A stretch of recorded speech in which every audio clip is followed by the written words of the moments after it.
Shalom, shalom, bien-aimés. Je crois par la grâce de Dieu que nous allons bien, que le Seigneur nous a fait beaucoup de bien durant cette semaine, qu'il nous a gardés, qu'il a veillé sur chacun de nous, il a assuré pleinement notre sécurité. Oui, mon bien-aimé, je voudrais te dire que tu es béni. Le Seigneur t'a choisi et il t'a positionné. Il veut simplement marcher devant toi afin d'aplanir pleinement tes sentiers durant cette semaine. Tu es béni à ton arrivée, tu es béni à ton départ. Tout ce que tu entreprends est béni. La faveur de Dieu est sur toi. Bien-aimé, tu n'es pas n'importe qui. Tu as été sollicité, choisi, positionné en Christ pour faire du bien, pour produire de bonnes œuvres. Et ce sera ton partage pendant cette saison, ce sera ton partage durant cette année. Au nom puissant de Jésus le Christ. J'aimerais simplement qu'on puisse lui dire encore merci ce matin pour sa fidélité, pour sa bienveillance, pour sa bonté dans nos vies. Alors là où tu es, élève juste la voix et rends gloire à celui qui est assis sur le trône. Et Père, nous voulons simplement te rendre la gloire. Toi qui règnes d'éternité en éternité, toi qui n'as pas changé. Toi qui es le Fils, qui règne sur la terre, par l'intermédiaire des hommes, nous venons te rendre la gloire. Oh, Fibreka. Tebradis katoska alianagosi tebea. Père, merci pour ta fidélité, pour ta bonté, pour ton excellence. Tu as quitté le ciel, tu es venu sur la terre afin de donner la vie aux hommes par ton esprit. Nous voulons simplement te rendre la gloire ce matin. Je te dis merci. Merci Père pour ta fidélité. Reçois l'honneur, la louange qui t'est due, toi qui règnes éternellement. Dans le nom de Jésus.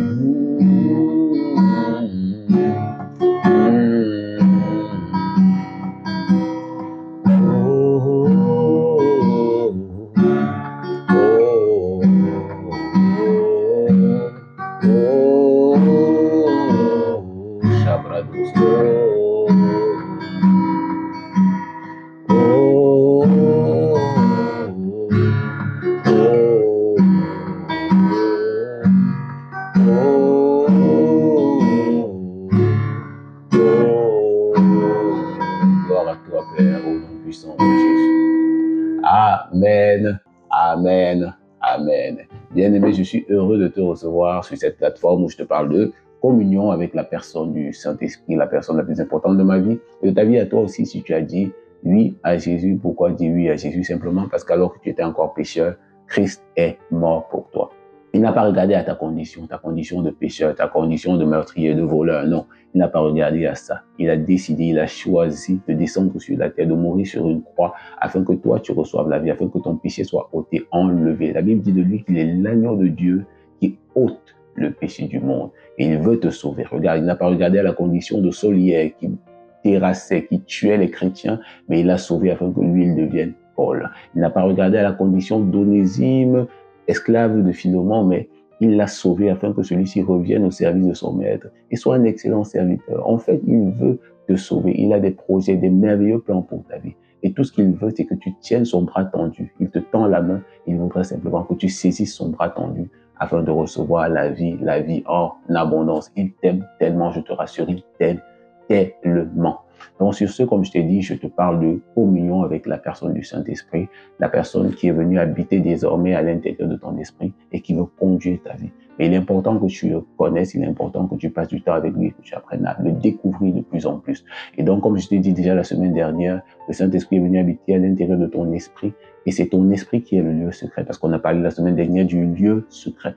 Et donc, c'est dans ce lieu secret qu'il veut véritablement que tu viennes le rencontrer. Ton Père est dans le lieu secret et il t'attend là-bas. Donc, il est important de quitter la dimension de la chair, la dimension de l'âme, des émotions, pour activer la dimension de l'esprit et passer du temps avec la personne du Saint-Esprit. Amen. Et pour cette semaine, nous voulons continuer, demeurer dans cette même dynamique du lieu secret ou bien de l'intimité ou la dimension de l'esprit. Et nous voulons axer un peu pendant cette semaine sur la louange et l'adoration. Et la plupart du temps, lorsque nous voulons célébrer notre Dieu, adorer notre Dieu, nous activons la dimension la plupart du temps de la chair, des émotions aussi parfois.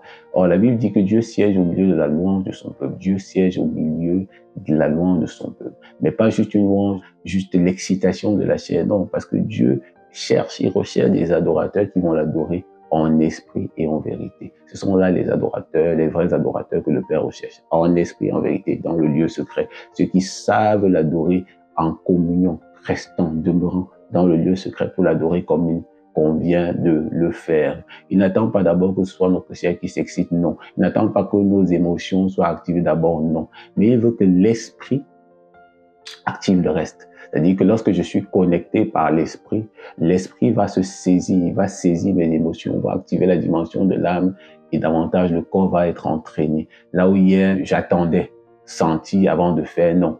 Dès qu'on parle de louange, d'adoration, je suis déjà disposé. Disposé ici, c'est simplement, l'esprit est toujours disposé. Disposé à quoi? À obéir à la voix de Dieu, à obéir à l'instruction de Dieu, à obéir à la parole de Dieu. L'esprit est déjà disposé à ça. Quelquefois, c'est notre âme ou encore notre chair qui, non, moi je suis fatigué, non, moi je ne sens pas, je ne veux pas, non. Ça, c'est les dimensions de l'âme. Chaque fois que tu ressens ça, c'est pas l'esprit, ça c'est l'âme. Chaque fois que tu sens, non, c'est mon corps est fatigué, ça c'est justement le corps. Or, Dieu n'attend pas que tu l'adores avec d'abord le corps, mais il attend que la dimension de l'esprit soit déjà activée. Comme je te l'ai dit, l'esprit est déjà disposé. Et l'esprit est disposé à quoi? À obéir. Donc, si on dit debout, pour louer, l'esprit est disposé à se mettre debout. Alors mets-toi d'abord debout. L'objectif en fait c'est quoi? C'est de suivre l'esprit.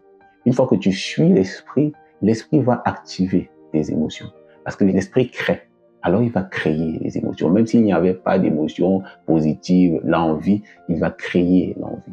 Et une fois que l'envie aussi sera créée, le corps va suivre dans la dimension de se prosterner, de s'humilier, de s'abandonner. Mais tu dois commencer par l'esprit, par l'obéissance en fait, à l'instruction, à la direction de Dieu. Mon point est de dire que ça ne commence pas par « je me sens bien, j'ai envie de danser », non. On ne commence pas d'abord par danser, par sauter, on commence par suivre l'instruction, par obéir à une instruction. Et le Seigneur va créer après que nous avons suivi les émotions qui vaillent, qui conviennent d'avoir. Et dans l'atmosphère créée, le corps va s'abandonner, le corps va s'humilier, le corps va célébrer comme pas possible. Mais le point, c'est de commencer par l'esprit. Il n'a pas dit de l'adorer par la chair ou bien par le corps et en vérité. Non, il a dit en esprit et en vérité. Il n'a pas dit par la chair et en vérité, mais d'abord par l'esprit. On commence par l'esprit. L'esprit conduit le reste. Rappelle-toi, nous sommes un esprit qui possédant une âme qui demeure dans le corps. Donc, il est important de savoir que tu es un esprit et l'esprit est disposé à obéir. L'esprit est disposé à obéir. Donc, tout commence par l'obéissance à une instruction. Donc, chaque fois qu'on va te dire un temps de louange, d'adoration, même à la maison, ça dépend. Si tu sens à l'intérieur de toi ou bien si tu reçois une instruction comme quoi, prosterne-toi, commence par te prosterner. Et une fois que tu te prosternes et que tu es en train d'adorer avec les paroles du chant, chaque fois que tu vas adorer avec ces paroles du chant, il va toucher tes émotions touchées, ton âme touchée. Ça va entraîner une certaine atmosphère dans laquelle ton corps sera obligé simplement d'aller. Il va succomber, il va se laisser aller. Donc le point, c'est de commencer par l'esprit. Et commencer par l'esprit, c'est obéir à une instruction. Si tu dois te prosterner, prosterne-toi. Si tu dois te tenir debout, tiens-toi debout. Si tu dois te coucher, couche-toi. Commence d'abord par l'instruction que l'esprit donnera. Et ça peut être une instruction qui est donnée par la première parole du chant, simplement. Ça peut être une instruction qui est donnée simplement en écoutant une mélodie. Directement, tu reçois une instruction, suis, et laisse le Seigneur te porter. Il veut des vrais adorateurs, ceux qui l'adorent en esprit et en vérité. Donc mon point maintenant, au moins mon point pour cette semaine, c'est de t'encourager à adorer le Seigneur en esprit et en vérité. Commence par l'obéissance à l'instruction. Ne commence pas par l'agitation ou bien par l'excitation, mais commence par l'obéissance à l'instruction. Oui, ça c'était mon point pour toi cette semaine. Je prie que tu captes quelque chose et que le Seigneur te bénisse au travers de cette vidéo. Sur ce, ciao, ciao. Bye bye.